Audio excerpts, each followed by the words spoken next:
tan lejos, tan cerca. Un programa que le saca las joyas y el traje de gala a la cultura y la sumerge en el barro humano de lo político, que rechaza el sillón de la alta burguesía en su salón dorado, para caminar con el nervio vivo de lo social. Por Radio Rebelde, AM740, tan lejos, tan cerca. Los lunes, de 18 a 19. Conducción, Maximiliano González.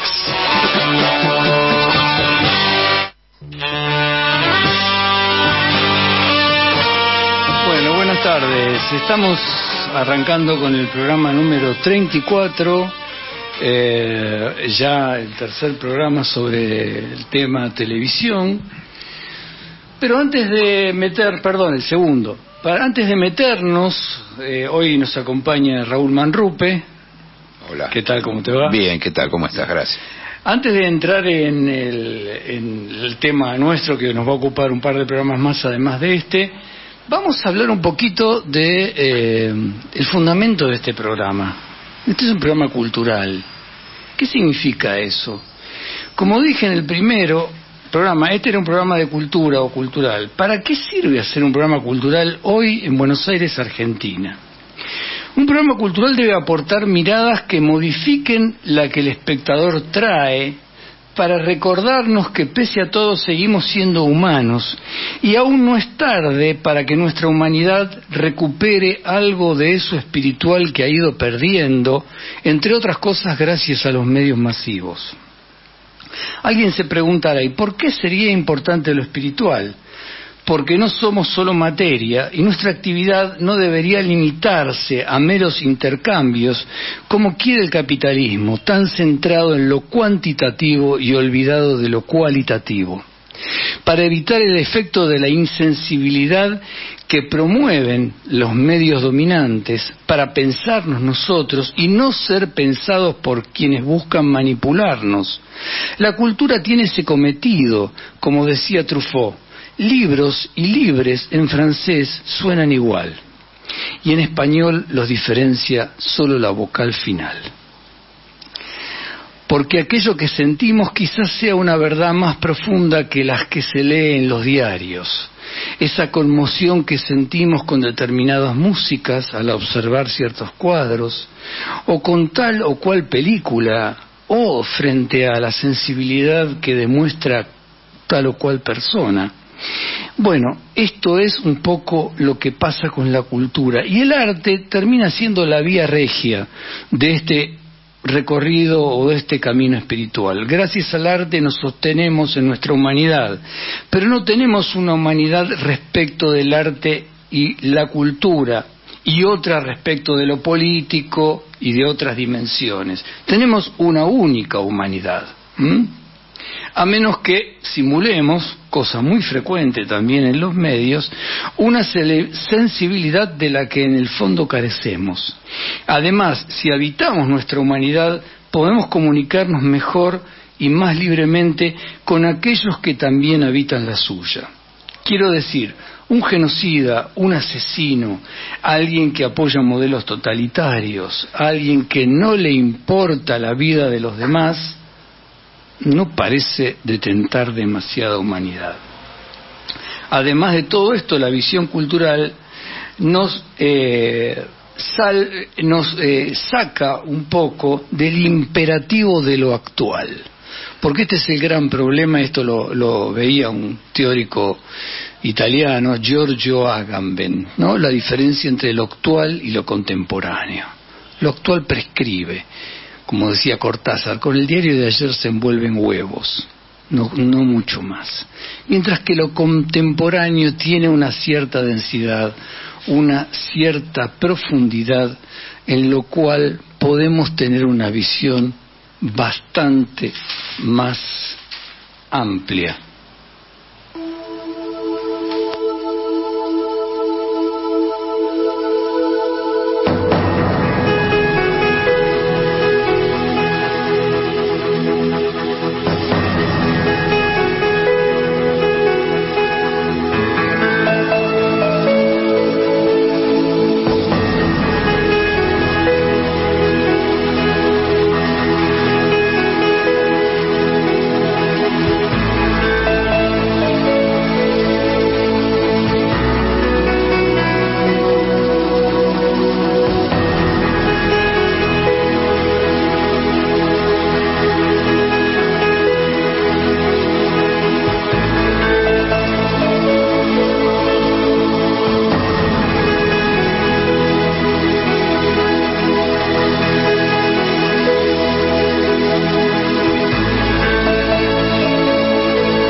Bueno, y ahora sí, estamos junto a Raúl Manrupe, investigador especializado en distintos aspectos de la cultura popular y medios masivos de comunicación, licenciado en publicidad.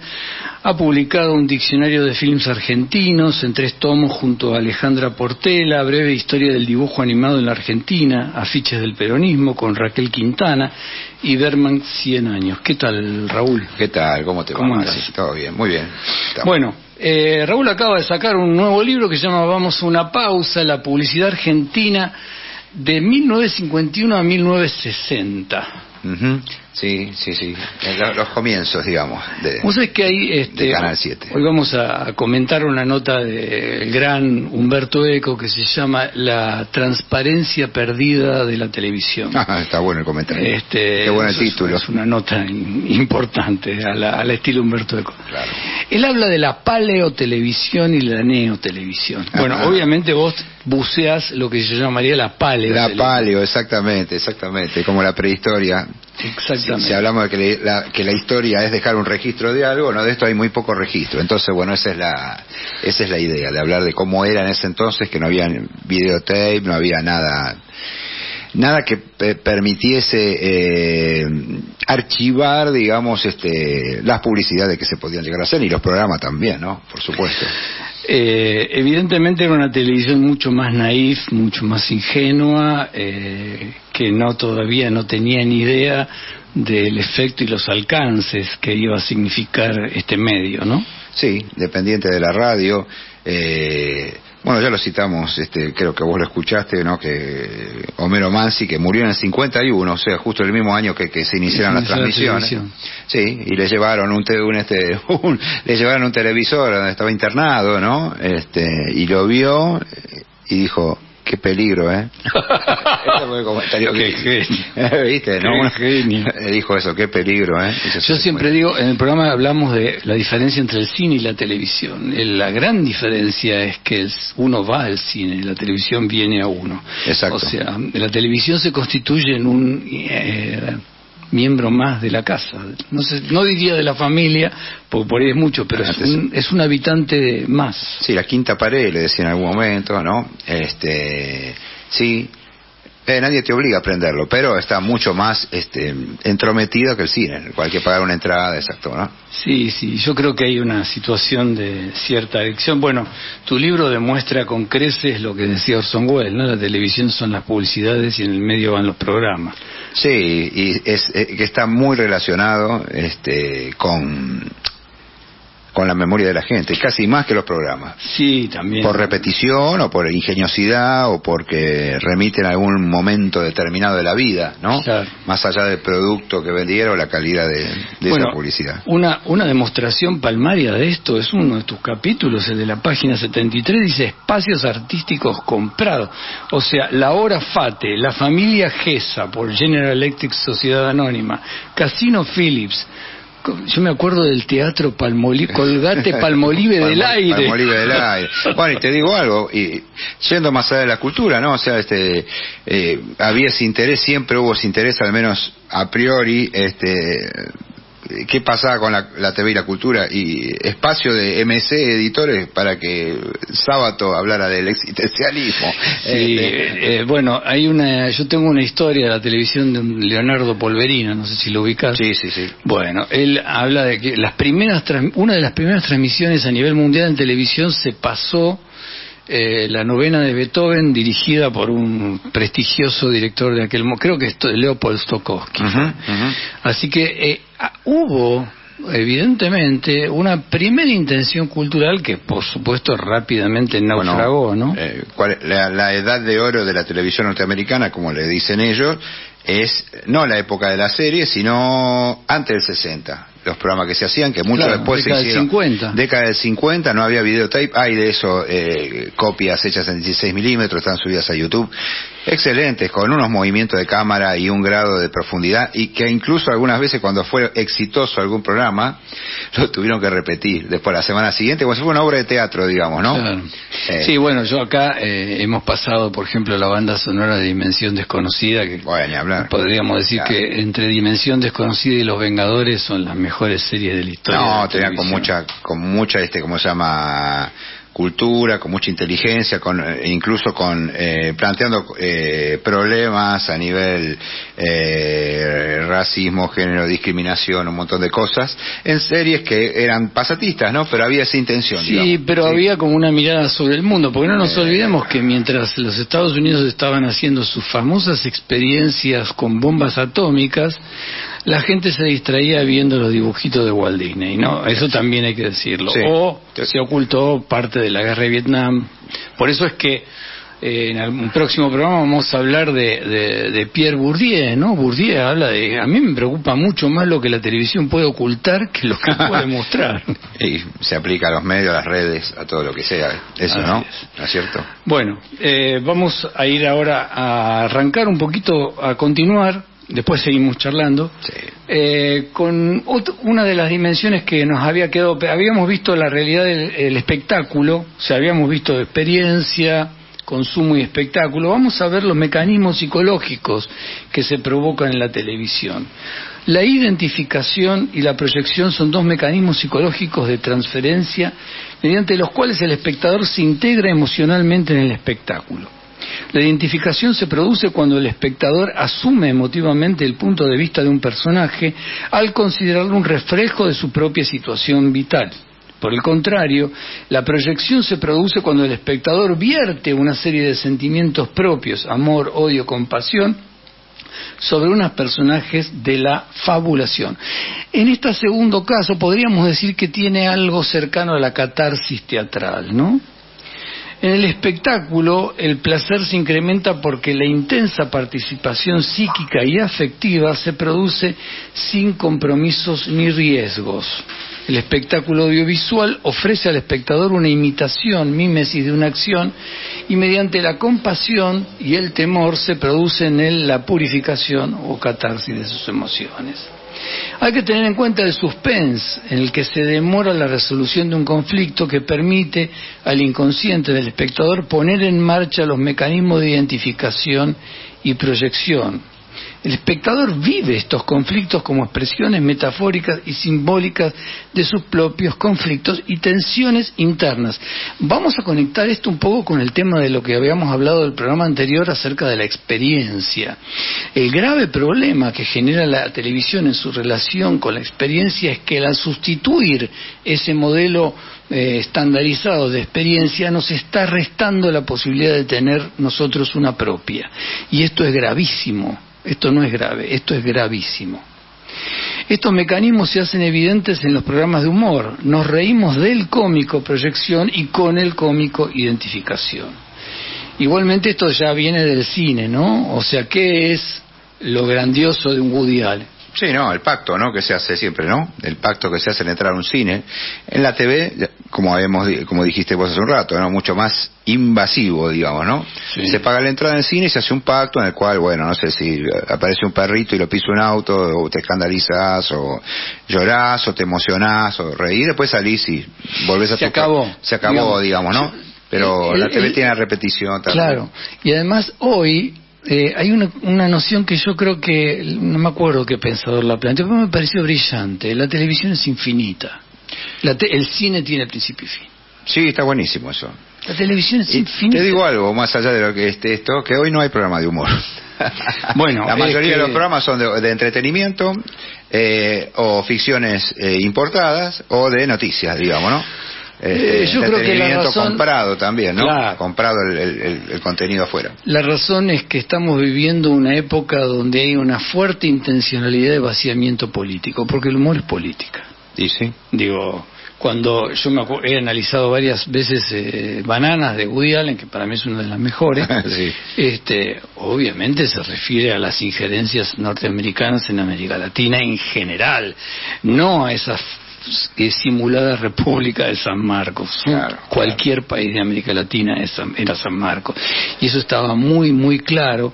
Y yo creo que ahí está justamente el peligro del humor. Por eso no hay humor.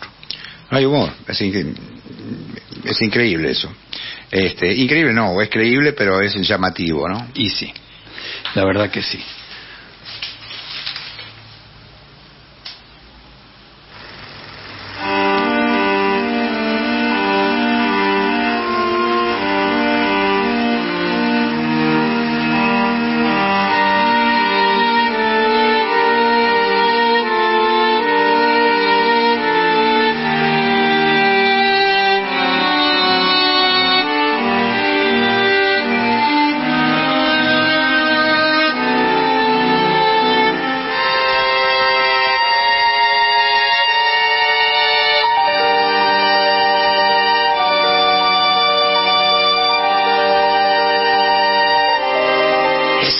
Llegado aún, señor TV.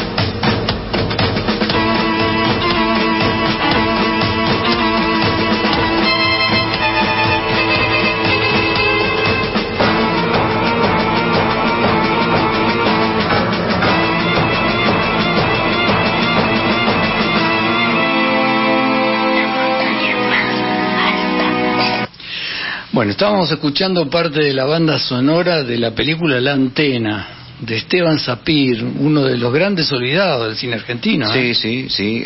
Bueno, un director de fotografía que ocasionalmente ha filmado y películas como, bueno, Picado Fino, La Antena, blanco y negro, ¿no? Las dos. Sí, y es que no. tiene un manejo del color muy bueno. Como director de fotografía, estas dos películas son en colores. Sí, son no. en blanco y negro, digamos. Pero además, como vos decís, la dirección de fotografía de esta película es excepcional. Pero más allá de eso, esta capacidad que yo veo que está faltando demasiado en nuestro cine, en nuestro medio, es un tipo que hace algo distinto. Totalmente. Encontramos siempre gente que hace más o menos lo mismo. Por lo menos yo estoy como medio cansado. No, hay como un canon de hacer las cosas de una determinada manera. Que metía animación, metía maqueta, un montón de cosas, ¿no? Esa película. Sí, pero además le da un sello propio, ¿no? Por más que tenga, comentábamos fuera del aire ahí, que Picado Fino tiene algo de David Lynch, de Eraserhead, Cabeza Borradora, sí. Y esta última, La Antena, es un homenaje a Metrópolis. Yo recomiendo que la vean, porque la verdad que hay buen cine argentino. Lo que pasa es que está soterrado, ¿no? O parece soterrado. Sí, siempre según quién maneja las ahora se hizo la encuesta de las 100 mejores películas, digamos, ¿no? Y es muy interesante para buscar ese material, ver eso en la web y ver quién votó a qué, ¿viste? Claro. No, porque hay y vamos a tocar el tema a propósito de esto, para no meternos en el berenjenal del cine argentino, de la relación entre el cine y la TV, porque a mí me parece algo altamente productivo. Me acordaba, bueno, obviamente hablamos de Truman Show, yo tengo una nota escrita que sacó el primer premio del Diario de la Nación sobre Truman Show en su momento, y creo que es una de las grandes películas, porque trabaja un tema que a mí me fascina, que es no me fascina por el formato en sí, sino me fascina para hacer una crítica sobre ese formato, que es el reality show, ¿no? Sí, claro. Porque representaría algo que para mí es justamente la gran ficción poderosa de la televisión, que es la capacidad que tendría la televisión de reemplazar la realidad. Bueno, está muy de moda y en boga, digo muy de moda, miren la palabra que digo, ¿no? Como tema de conversación, lo de Gran Hermano, ¿no? Sí. En estos días. Otra vez arroz, ¿no? Sí. Pero a mí me sorprende mucho, así como veo, por ejemplo, el exceso de expectativa que hay antes del Mundial, no solo en Argentina, ¿no? Sino en el mundo, y veo esto, por ejemplo, de Gran Hermano, me sorprende mucho el rating que tiene, y también, bueno, replicado en las redes después, ¿no? Como claro. comentábamos en la previa con vos, ¿no? O sea, la TV y después los debates en Instagram, en no sé dónde sea. Sí, porque lamentablemente hemos, en el duelo, lamentablemente, entre el cine y la televisión, me parece que hay una estética estandarizada televisiva que está triunfando y que está dejando afuera,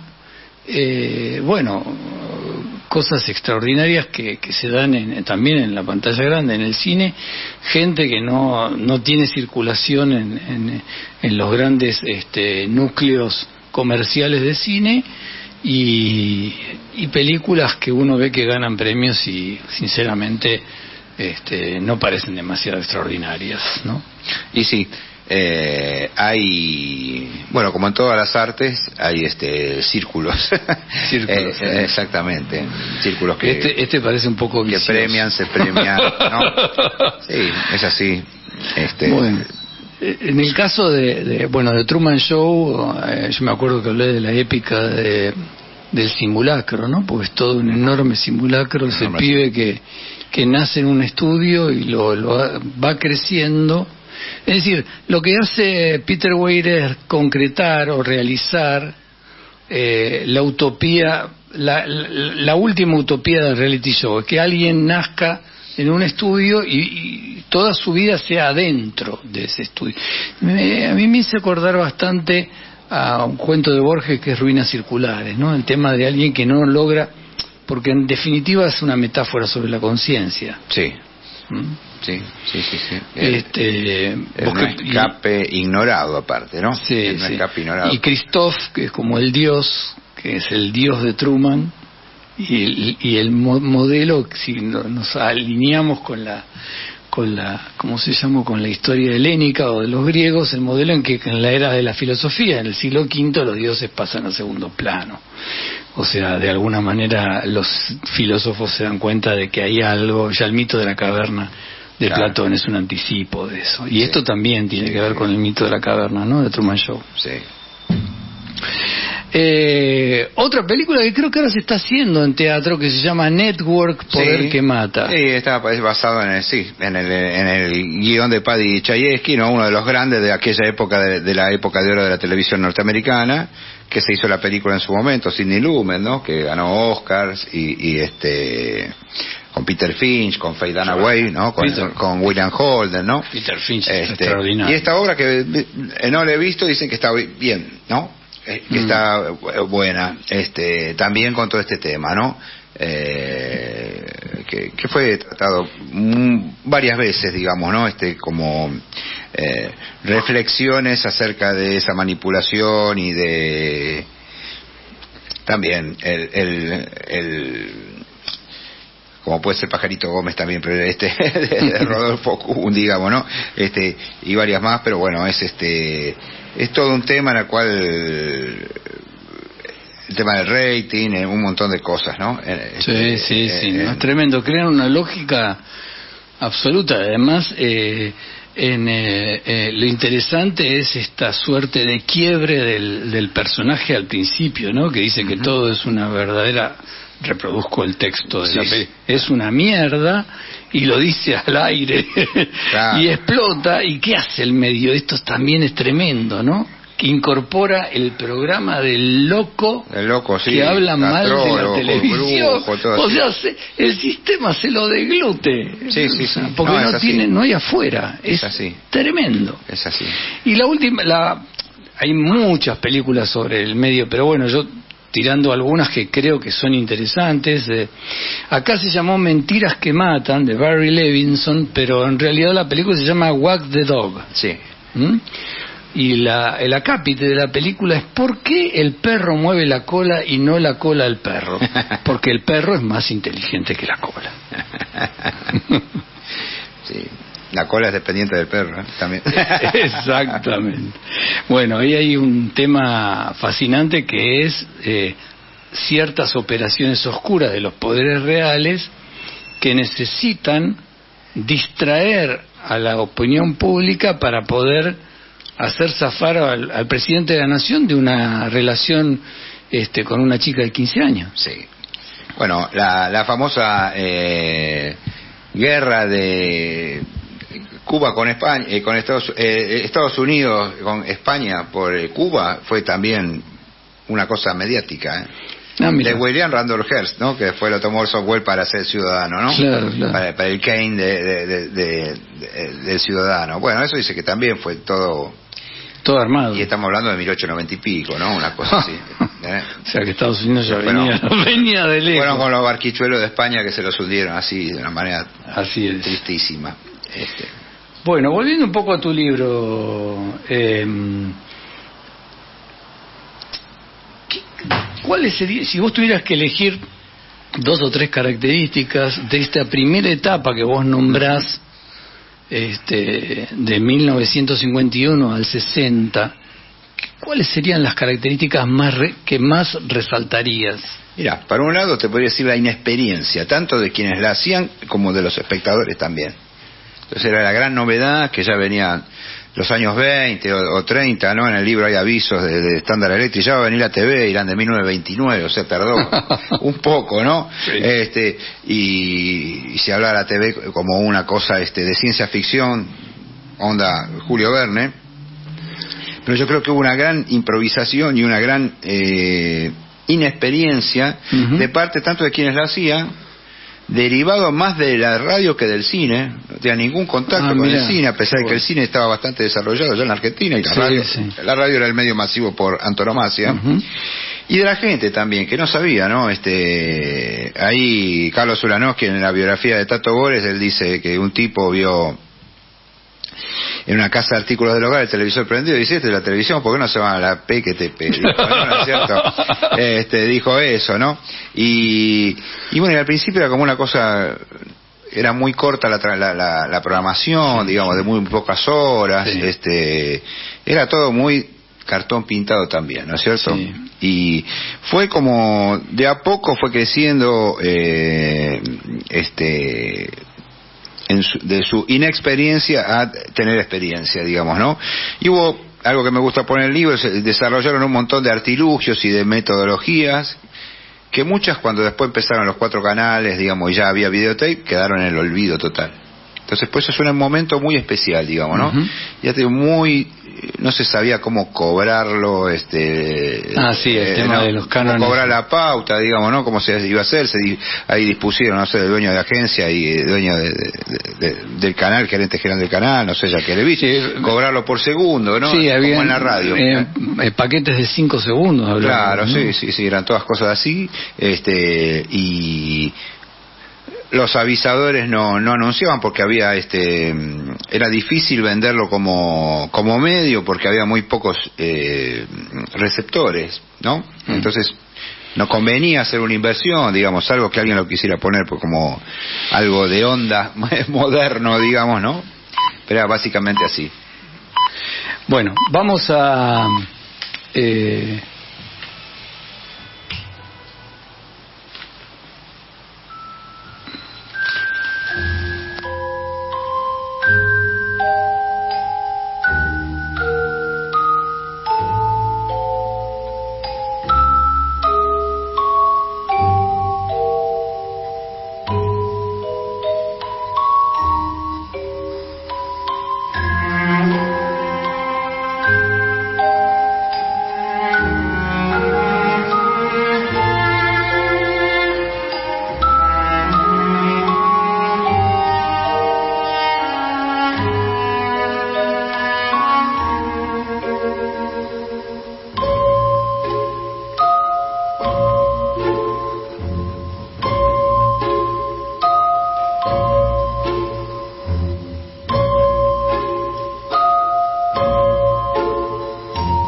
Radio Rebelde AM740.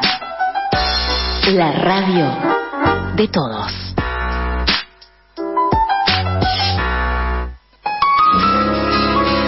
Yo nací en este país. Un programa de Daniel Galazo y Rosana Pulido, que rescata lo más profundo del ser argentino y latinoamericano. Todos los martes a las 5 de la tarde. Yo nací en este país. Desde niño aprendí que patria es memoria y sueño bajo la piel.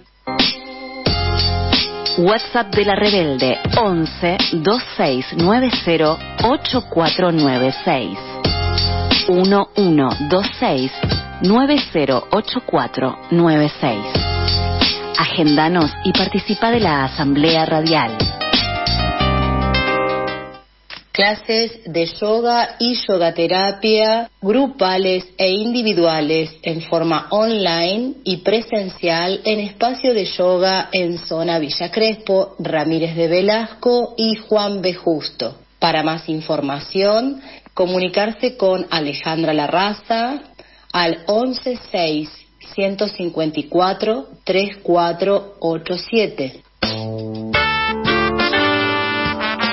Todos los lunes, de 19 a 20, te invitamos a escuchar Generación Abierta en Radio.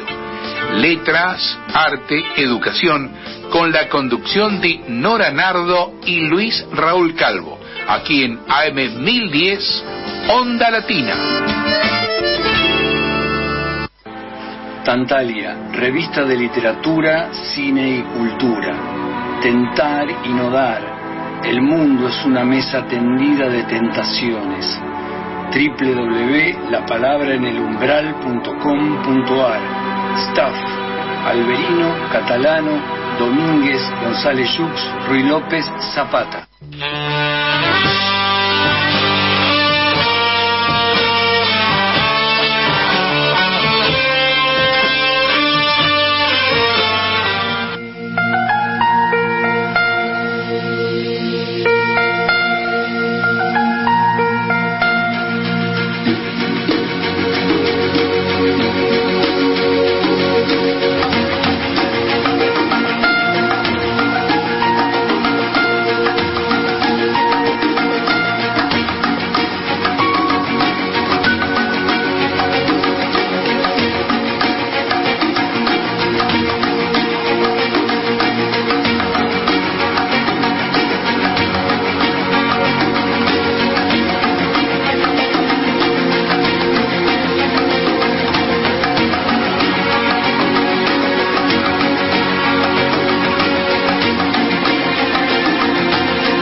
Escuchamos otro fragmento de la banda sonora de The Truman Show. Vamos a hablar un poco del mito de la objetividad en la televisión. La credibilidad de la imagen televisiva, la sensación de objetividad, proviene en primer lugar de la credibilidad en la tradicionalmente ha estado investida la imagen en la cultura occidental. Lo específico de la TV es el directo, la transmisión en vivo, que tiene todos los requisitos de la verosimilitud, adecuación entre tiempo real y tiempo representado, tanto desde el punto de vista de la duración como desde la simultaneidad. Recordemos que el concepto de verosímil remite a lo creíble, no a lo posible. La TV explota y manipula con su poder lo verosímil. Otra de las metáforas asociadas a la televisión es que es una ventana abierta al mundo, conecta con la pretendida objetividad de la información televisiva. Las letras son signos, las imágenes, en cambio, son realidades. Mientras que el lector de un texto es consciente de lo que tiene delante es un discurso, no lo es el que está frente a las imágenes en movimiento. El que contempla una imagen en un noticiero está convencido de lo que se le ha abierto es una ventana directa a la realidad. De lo que ve es la verdad, en forma nítida y transparente. Aparentemente en la imagen televisiva no hay mediación ni discurso, porque no hay signos, sino realidades. Esto incrementa la impresión de que la televisión sería una tecnología neutra, transparente, que se limita a reproducir automáticamente la realidad tal como es. La objetividad de la información televisiva en realidad es una falacia. No existe ventana al mundo, no existe transparencia, no puede haberla. Toda información es discurso, opinión implícito, ideológico y producto de una ideología. El problema que tenemos con respecto a esto es encontrar, porque está mucho más escondido, el lugar de la enunciación. El lugar de la enunciación es la cámara. Por eso la nota que voy a comentar después, que se llama La TV, la transparencia perdida, de Humberto Eco, justamente plantea acerca de este poder de invisibilización que ha generado la televisión a través justamente de alguien que muestra pero nunca se ve. Así que la idea de la realidad o de la verdad, que no son conceptos comparables también, la verdad se construye, la realidad sería algo dado, es importante tenerlo en cuenta, dado todo lo que he hablado cuando hablábamos de comunicación acerca de los medios dominantes. En un medio dominante hay una construcción de verdad dominante, justamente, ¿no? Que no es lo mismo que mostrar lo que ocurrió. Y hoy estamos en una época, no sé qué opinás vos, Raúl, estamos en una época en donde el dominio mediático está haciendo muchísimo daño. Sí, ahí cuando vos me decías la transparencia y todo eso, no podía acordarme que algunos partidos de la Copa Libertadores transmitidos por las grandes cadenas de deportes, así, cuando había algún conflicto o algo así, mismo también un partido de los Pumas, cuando jugaron con los All Blacks en Argentina, hubo una trifulca o algo así, la cámara no la tomó. Claro. Y en la Copa Libertadores también un partido de Vélez, que hubo una gran Vélez con Talleres, que hubo Talleres de Córdoba, que hubo un gran enfrentamiento en la tribuna de Vélez, y la cámara no la tomó. O sea, el director de la señal decidió, dicho incluso por los relatores argentinos, dice la señal internacional, no nos permite ver, ¿no? O sea, esa manipulación para licuar, digamos, ¿no?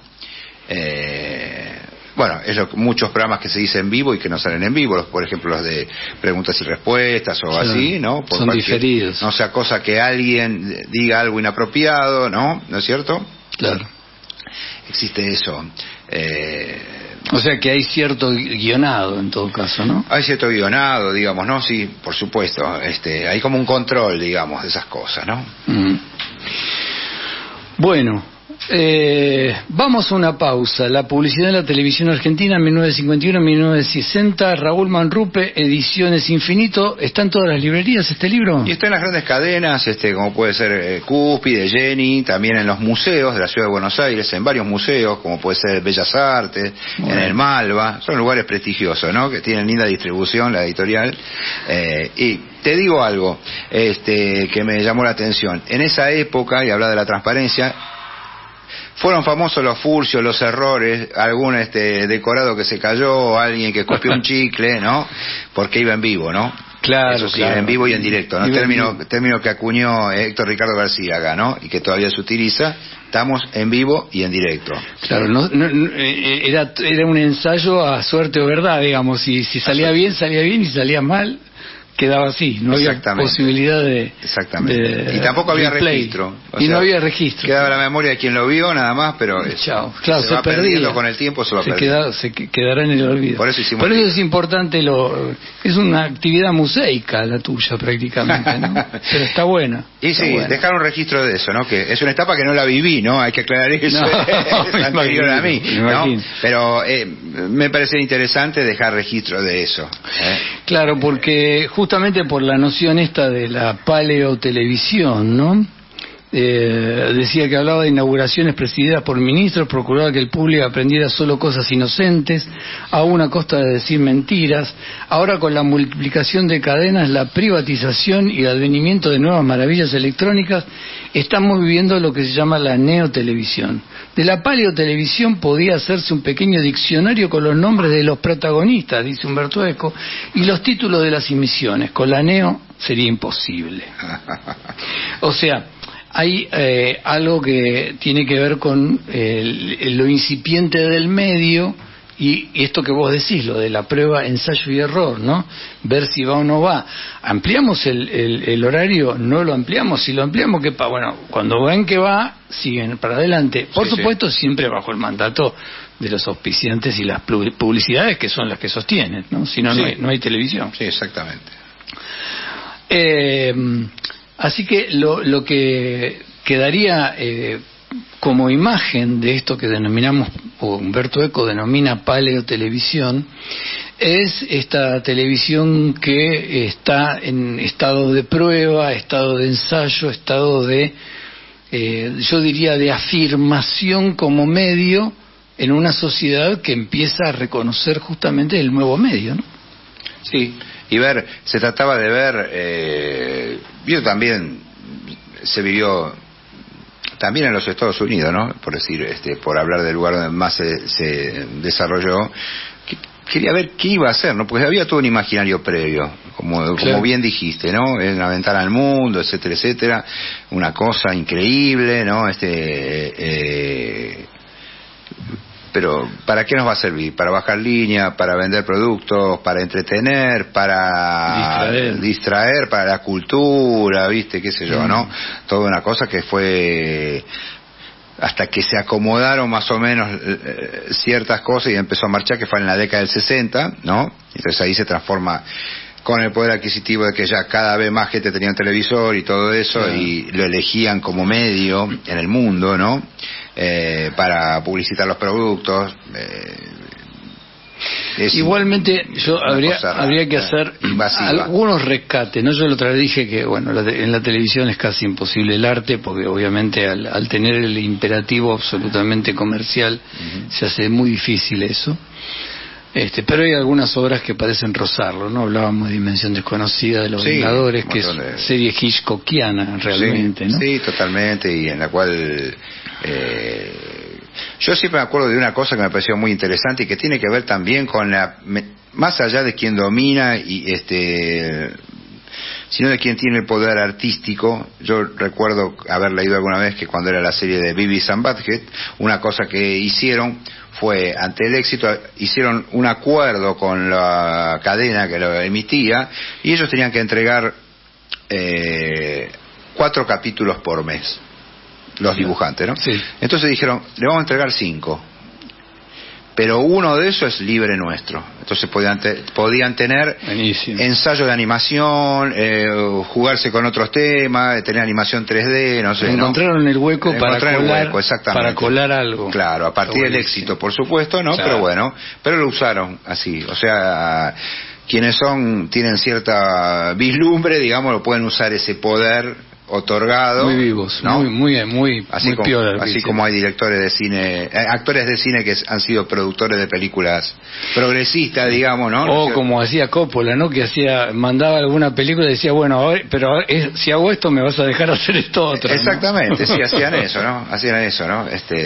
Bueno, actores como no sé, Robert Redford, Kirk Douglas, qué sé yo, Marlon Brando, no sé, de poner plata para proyectos jugados, digamos, socialmente. Robert Redford arrancó en Dimensión Desconocida. Claro, sí. ¿Te acordás? Sí. Bueno, vamos a escuchar algo antológico, ¿verdad? Vamos a escuchar la banda sonora del Prisionero, la famosa serie de Patrick McGoohan.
Bueno, vamos a hablar un poquito de la información y la ficción. Sigo con Humberto Eco, ¿eh? Hay una dicotomía fundamental entre información y ficción.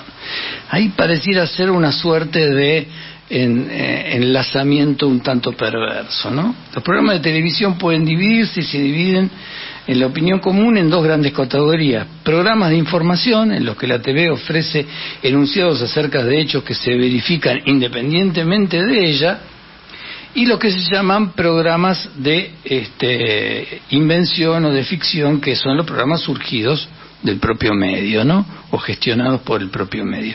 Esto es un poco comparable con lo que pasa en los géneros cinematográficos. El documental nos muestra el mundo, el argumental construye un mundo propio. Digo, porque acá sí tenemos alguna referencia con el cine que creo que no viene bien, ¿no? Se acusa a la TV cuando se cree que se privilegian ciertas noticias, por ejemplo, en detrimento de otras, o que se omite quizás otras consideraciones importantes, o que solo refiere algunas opiniones excluyendo otras. En lo que respecta a la diferencia entre información y comentario, también habría que se considera intuitiva, aun cuando se sabe que en ciertas modalidades de selección y montaje de las noticias pueden constituir un comentario implícito. En cualquier caso, se cree disponer de parámetros para determinar cuándo la TV informa, entre comillas, correctamente. Los programas de fantasía y de ficción, habitualmente denominados espectáculos, dramas, comedias, óperas, películas, el espectador pone en ejecución un consenso que lo que hace es dejar en suspensión la incredulidad y acepta el juego de tomar por cierto, entre comillas, aquello que está viendo consumiendo, ¿eh? Se juzga aberrante el comportamiento de quien toma la ficción por realidad. Sin embargo, se admiten también que los programas de ficción vehiculizan verdades en forma parabólica. Por ejemplo, ¿no? Cuando en un programa aparecen determinados valores religiosos implícitos, bueno, pareciera estar comunicándose que esos son los valores, para la redundancia, válidos, y que los de otras religiones no lo son. Ahí habría, obviamente, elementos que no corresponden específicamente a lo que hace a la ficción en sí.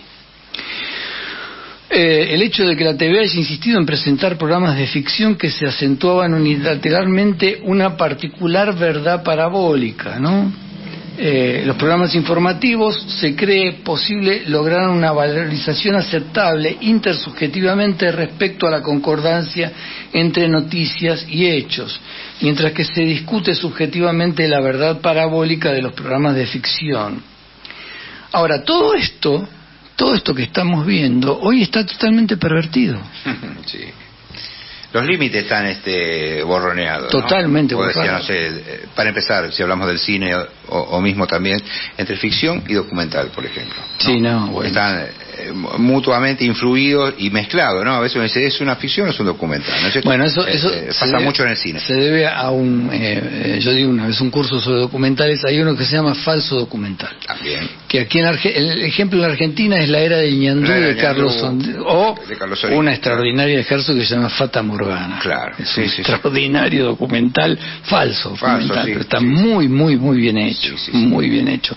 O sea, con mucha sutileza, con mucho criterio.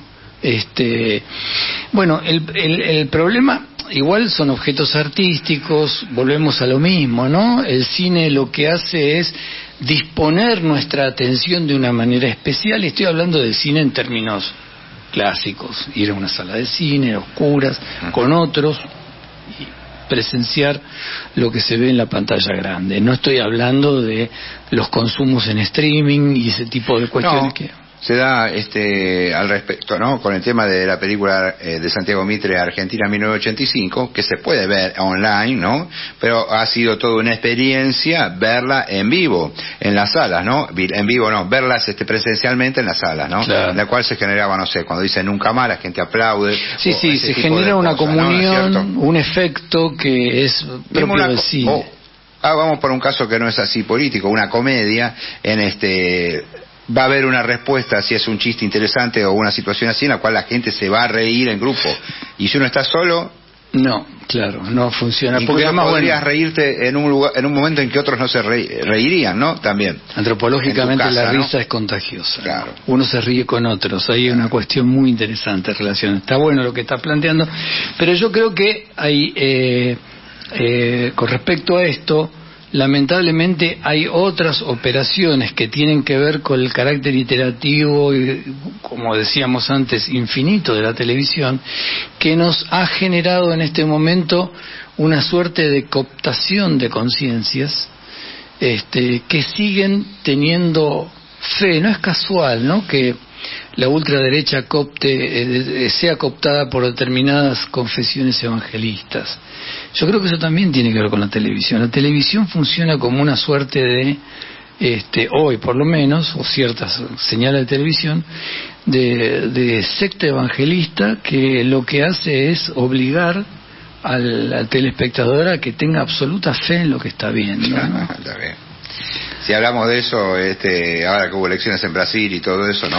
Bueno, los pentecostales, ¿no? Que le dieron el voto a Bolsonaro, ¿no? Tremendo, tremendo. O sea, digo, cuando estamos hablando de todas estas cosas, para que quede claro para los oyentes, no estamos hablando de cosas superfluas, estamos hablando de cosas que hacen nada más y nada menos a la conciencia de la gente. La conciencia de la gente es la que va a determinar que esa persona después vote a tal o cual, decida o elija tal o cual, decida, por ejemplo, para ver un poco lo que está pasando en Cava, ¿no?, que es terrorífico, que la gran mayoría de los habitantes de la ciudad de Buenos Aires no se está enterando del desfinanciamiento de salud y educación en esta ciudad. Sí, señor. No se enteran. Bueno, a nivel cultural también. Y a nivel cultural también hay una desfinanciación absoluta. Claro. O sea, ¿qué es lo único que financia la ciudad? La publicidad.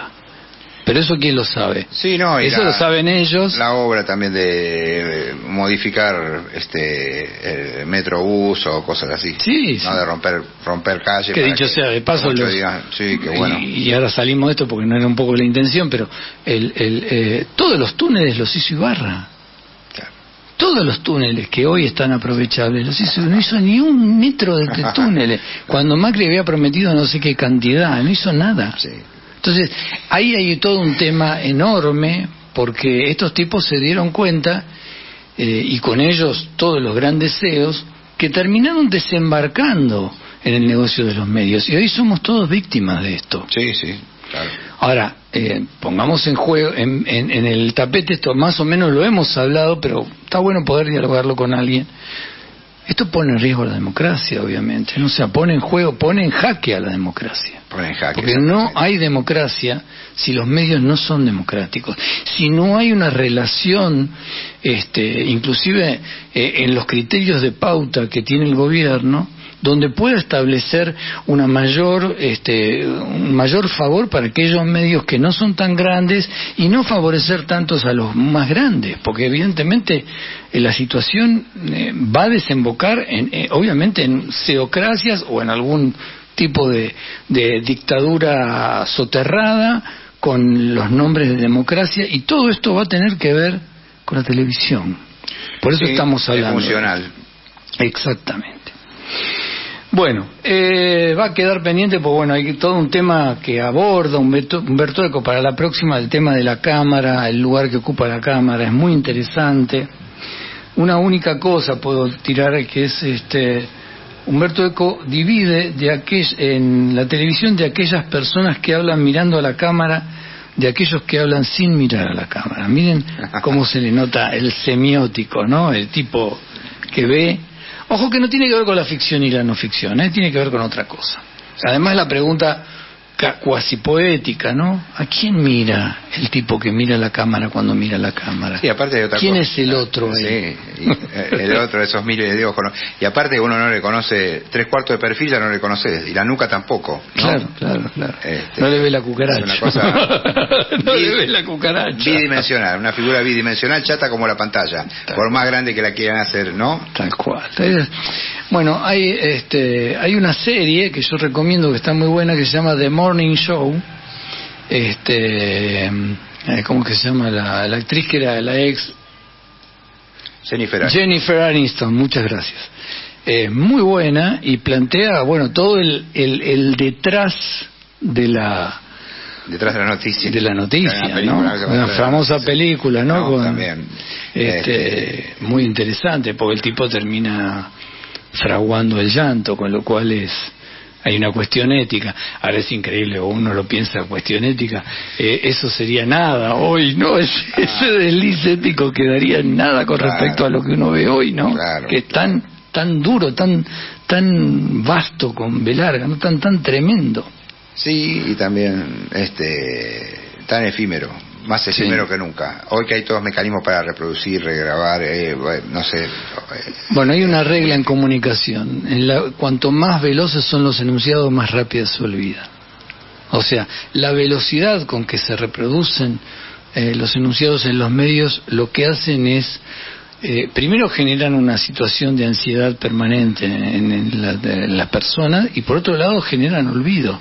O sea, los que recordamos hemos tenido que hacer un esfuerzo, hemos tenido que trabajar, como diría Víctor Hugo, de espectadores para poder recordar todo esto. Bueno, Raúl, un placer haberte tenido acá. Amigo, muchas gracias. Y gracias por segunda vez, ya estás en un programa mío, sos siempre bienvenido. Gustazo. Y nos vamos a despedir con nada menos que con Rafael, que es el que canta en la película de Alex de la Iglesia, Mi Gran Noche. Sí.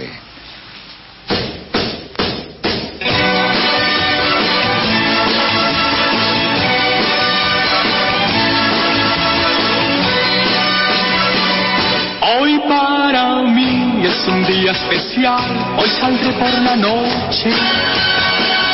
Podré vivir lo que el mundo nos da cuando el sol ya se esconde.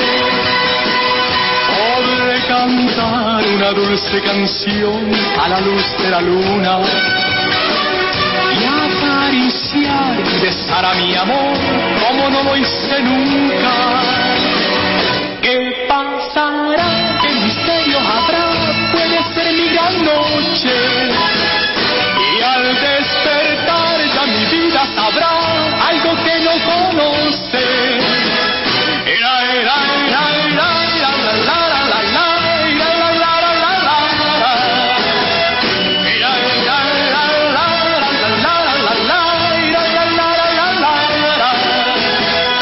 Caminaré abrazado a mi amor por las calles sin rumbo. Descubriré que el amor es mejor cuando todo está